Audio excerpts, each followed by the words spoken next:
Hello, my name is Fatima. मैं आज आपको क्लास 11 नीट 2024 का कोर्स फ्री में कराऊंगी। इसके लिए आप मेरे चैनल को सब्सक्राइब कीजिए और बेल आइकन को प्रेस कीजिए, जिससे आने वाली नई वीडियो का नोटिफिकेशन टाइम से मिल सके। बायोलॉजी का फर्स्ट चैप्टर कोशिका जीवन की इकाई, ये मैं आज पढ़ाऊँगी। इस सब्जेक्ट को पढ़ने से पहले मैं आज आपको कुछ बेसिक कंसेप्ट क्लियर करूँगी। लेक्चर 1, ये देखिए, ये लेक्चर 1 है। इसमें से है ना 4 सवाल हर साल पूछे जाते हैं। ये जीव विज्ञान के बारे में पढ़ेंगे, बायोलॉजी ये क्या है, इसके बारे में पूरी जानकारी दिखाएंगे। ये बेसिक कंसेप्ट है जो हमेशा क्लियर होना चाहिए। इसमें से 4 सवाल आते हैं। बायोलॉजी जो होता है सजीव का अध्ययन होता है।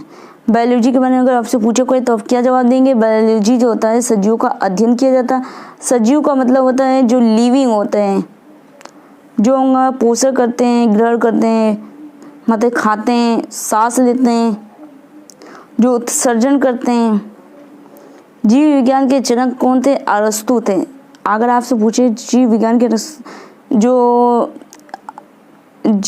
के जनक कौन थे, फादर कौन थे, तो हम क्या जवाब देंगे? अरस्तु। इंग्लिश में इसे एरिस्टोटल कहते हैं। जीव विज्ञान का सब जो किसने दिया था? लेमार्क और ट्रिविरेनस ने दिया था। जीव विज्ञान की शाखाएं ब्रांच ऑफ बायोलॉजी अगर मुख्य रूप से 2 पढ़ी जाती हैं। एक जंतु विज्ञान जिसे जूलॉजी कहते हैं, वनस्पति विज्ञान जिसे बॉटनी कहते हैं। जंतु विज्ञान की शाखाएं ब्रांच ऑफ बायोलॉजी की अगर हम बात करें तो इसमें 41 है टोटल। हम एक एक करके आपको पढ़ाएंगे। एनाटॉमी जो होता है शरीर के आंतरिक अंगों का अध्ययन होता है।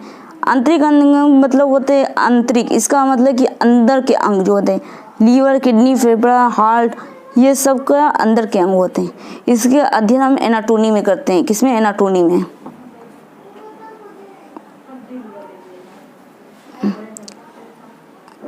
देखो, एंथ्रोपोलॉजी जो होता है मानव जाति विकास का अध्ययन करना। विकास का मतलब विकास का अध्ययन करना। जैसे हमारे पूर्वज क्या थे? कपि थे। हमने इधर लिखा भी कपि थे। कपि मतलब होता है जैसे गोरिल्ला, चिंपैंजी, ये सब हमारे पूर्वज थे। इनका धीरे धीरे विकास हुआ और ये इंसान में तब्दील हुए। एंजियोलॉजी जो होता है परिसंचरण तंत्र का अध्ययन होता है। परिसंचरण तंत्र का अध्ययन मतलब कि है ब्लड जो होता है शरीर के चारों तरफ घूमता है, मतलब कि एक जगह से दूसरी जगह पहुंचता है। किसकी वजह से? नलिकाओं की वजह से। इसमें हार्ट भी शामिल होता है। एरेक्नोलॉजी जो होता है मकड़ियों का अध्ययन होता है। पैलियोंटोलॉजी जो होता है जीवाश्मों और फॉसिल्स का अध्ययन होता है। अध्ययन मतलब स्टडी होता है। जैसे कोई भी वैज्ञानिक जो होता है जो मरे हुए जीवों को खोजता है, उसके जीवाश्म मिलते हैं, उस पर अध्ययन करते हैं। तो इस किस में करते हैं? पैलियोंटोलॉजी में करते हैं।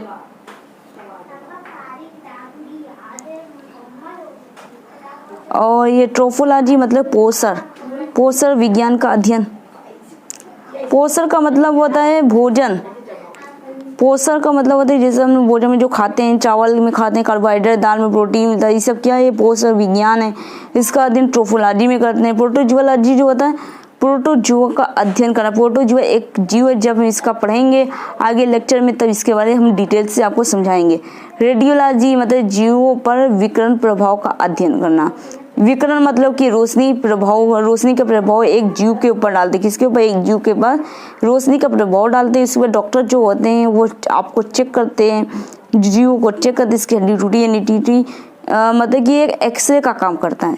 जैसे एक्सरे होता है जब आप एक्सरे कराने जाते हैं या किसी का भी, तो आपने देखा होगा कि उसके ऊपर जैसे पेशेंट उसके बाद एक रोशनी डाली जाती है, उसके बाद एक डॉक्टर होता है कंप्यूटर से चेक करता है इसकी हड्डी टूटी या नहीं टूटी।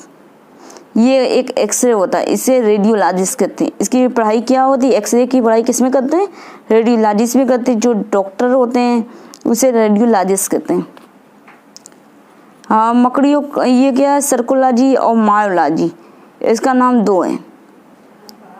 सर्कोलॉजी, मायोलॉजी जो होता है मांसपेशियों का अध्ययन। पेशी मतलब होता है मसल्स, जिसे मांसपेशी कहते हैं, उसका अध्ययन करना। जैसे हमारे वो शरीर में जो गोश होता है ना, उसे मसल्स कहते हैं।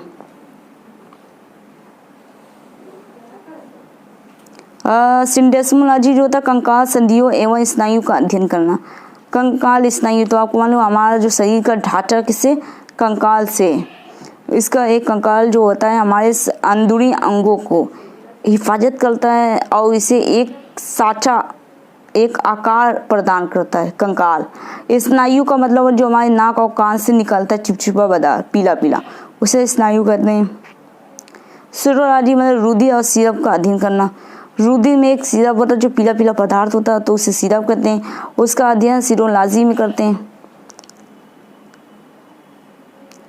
जब इसका रुधिर के बारे में डिटेल से पढ़ेंगे तो आपको इसके बारे में समझाएंगे। टैक्सोनॉमी मतलब जीव जाति है उसका नामकरण करना, वर्गीकरण, पहचान करना। जैसे कोई भी जो वैज्ञानिक होता है तो नए जीव का खोज करता है, उसके बाद उसका नाम रखता है, उसकी पहचान करता है, उसके बाद उसका वर्गीकरण करता है। टॉक्सिकोलॉजी जो होता है जंतुओं के लिए विषैले पदार्थों एवं शरीर जो होता है इनके प्रभाव, मतलब कि जंतुओं में जो होता है जो वैज्ञानिक होते हैं विषैले पदार्थ मतलब कि जहर उसे देते हैं या डालते हैं तो उसके जहर से जो प्रभाव जिस अंग पर सबसे ज़्यादा पड़ा उसमें का है टॉक्सिकोलॉजी में इसका अध्ययन करते हैं। एंजाइमोलॉजी मतलब एंजाइम का अध्ययन करना। एंटोमोलॉजी जो होता है कीट पतंगों का अध्ययन, जैसे कीड़े मकोड़े होता है इसका अध्ययन एंटोमोलॉजी में करते हैं। जेनेटिक अनुवांशिक लक्षण व वंशागति जो अध्ययन होता है उसकी विविधता मतलब वैरायटी होती है। अनुवांशिक लक्षण जैसे मतलब एक पीढ़ी से दूसरी पीढ़ी में आता है, जैसे माता पिता में बच्चे में आता है, जैसे अनुवांशिक जिसे लक्षण कहते हैं, जैसे डीएनए। हिस्टोलॉजी जो होता है ऊतक का अध्ययन करना। हीमेटोलॉजी जो होता है रुधिर और रुधिर रोगों का अध्ययन करना। रुधिर जो होता है उसके ऊपर जो रोग होते हैं उसका अध्ययन करना हीमेटोलॉजी में करते हैं। रुधिर मतलब कि ब्लड के ऊपर। इसका एक जो होता है ना कैंसर सुने होंगे, ब्लड का एक कैंसर होता है जो खून का एक रोगी होता है जिसे ब्लड कैंसर कहते हैं, उसे इसका वैज्ञानिक नाम होता है ल्यूकेमिया। और इसका दूसरा नाम एक और रोग है, इसे थैलेसीमिया रोग कहते हैं। और ये हेलमिन्थोलॉजी परजीवी का अध्ययन करना। परजीवी से कहते हैं जैसे एक जीव जो होता है दूसरे जीवों को से अपना भोजन ग्रहण करता है, उसे परजीवी कहते हैं। इसका दूसरा नाम क्रेमिया है।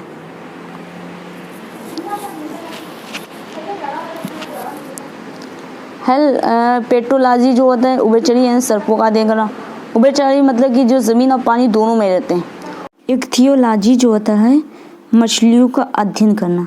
मध्ययन के बारे और जो मछली होती है इसके बारे में जो कुछ भी पढ़ाई की जाती है वो इक्थियोलॉजी में किया जाता है। मैं आपको एक चीज़ बताना भूल गई, आई एम सॉरी बच्चों, ये सरीसृपों के बारे में। सरीसृपों का मतलब होता है सांपों का अध्ययन करना। इसमें रेंगने वाले जो सांप होते हैं उन्हें जो रेंगते हैं उसे सरीसृपों मतलब सांपों का अध्ययन करना जो ज़मीन पर रेंगते हैं। उभयचरियों का मतलब होता है ज़मीन और पानी दोनों में रह सकते हैं, जैसे मेढक और कछुआ। और इसकी पढ़ाई होती है हेल्पेटोलॉजी में, ये बात आप ध्यान रखना। इम्यूनोलॉजी जो होता है संक्रमण के विरुद्ध जंतु शरीर के प्रतिरोध का अध्ययन, या हम ये भी कह सकते हैं प्रतिरक्षा तंत्र का अध्ययन करना। प्रतिरक्षा मतलब की होती है वो हमारी रक्षा करती है किससे, जीवाणुओं से।